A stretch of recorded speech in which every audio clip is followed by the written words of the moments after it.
My boyfriend had a death wish. And if he kept making excuses about why he'd forgotten to pick me up, leaving me stranded in the rain, there was a strong chance I'd be granting that wish. Where were you Saturday night? I had already asked the question twice.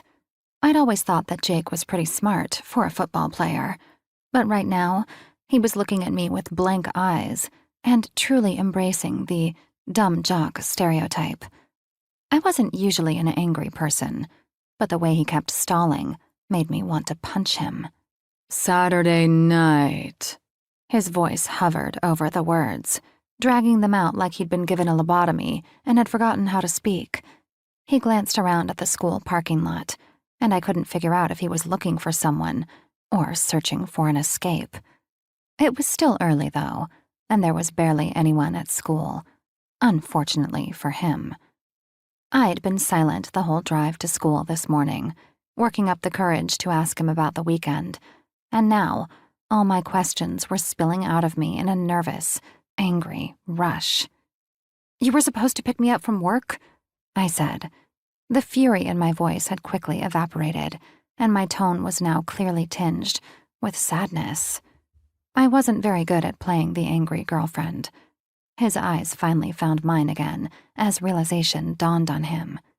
I'm sorry, Maddie. I completely forgot." "I waited for over an hour," I said. "I tried calling you 100 times, but you never answered.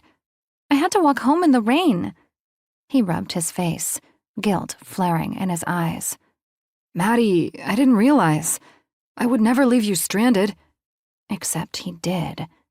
"So where were you?" I asked, trying to get to the point of the whole horrid conversation. "And why didn't you return any of my calls yesterday?" He swallowed, licking his lips as if they'd suddenly become dry.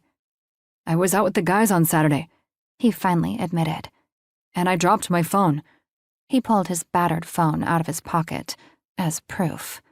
The screen had shattered into 1,000 different pieces. "I was going to talk to Skip today to see if he could fix it for me." I stared at the phone, trying to process his explanation. "That doesn't change the fact you forgot about me," I said, peering back up at him. He met my gaze and nodded. "I know, and I'll make it up to you. I promise."